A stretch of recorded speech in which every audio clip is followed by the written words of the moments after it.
Peoples party का PTI forward block के उम्मीदवार की हिमायत का ऐलान। तफसीलात के मुताबिक पीपल्स पार्टी गिलगित बल्तिस्तान ने पाकिस्तान तहरीक इंसाफ फॉरवर्ड ब्लॉक के उम्मीदवार की हिमायत का ऐलान किया है, जिसके मुताबिक गिलगित बल्तिस्तान में पीपल्स पार्टी के अरकान असेंबली वज़ारत आला के लिए हाजी कुलबर को वोट देंगे। पीपल्स पार्टी की हिमायत के बाद हाजी कुलबर को 20 अरकान असेंबली की हिमायत हासिल हो गई है। वजीर आला गिलगित बल्तिस्तान के इंतखाब में हिस्सा लेने के लिए 4 अरकान असेंबली ने अपने कागजात नामजदगी जमा कराए हैं, जिनमें फॉरवर्ड ब्लॉक के हाजी कुलबर खान, हम ख्याल ग्रुप के जावेद मनवा, तहरीक इंसाफ के राजा आजम और कर्नल रिटायर्ड उबैदुल्ला बेग शामिल हैं, जिन्होंने कागजात नामजदगी जमा करवाए हैं।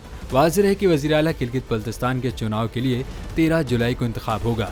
साबिक वज़ीर आला गिलगित बल्तिस्तान खालिद खुर्शीद की जाली डिग्री में नाअहली के बाद कायदे ऐवान की सीट खाली हुई थी।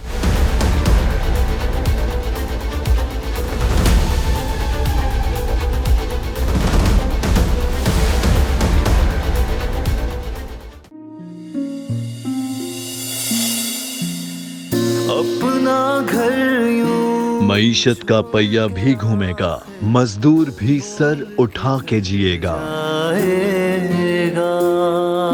खेतों में हरियाली लहराएगी, किसान भी खुशियां समेटेगा। वक्त गुजर उम्मीद के चिराग जलते रहेंगे, महंगाई से भी जान छूटेगी। फैसले की घड़ी पाकिस्तान जीता है और पाकिस्तान ही जीतेगा।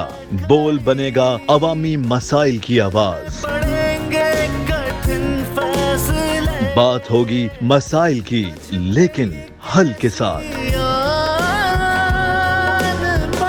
देखिए खुसूसी नशरियात मिशन मईशत, बुध के रोज 1 बजे सिर्फ बोल न्यूज पर। सब्सक्राइब करें और बेल दबाएं ताकि कोई खबर रह न जाए।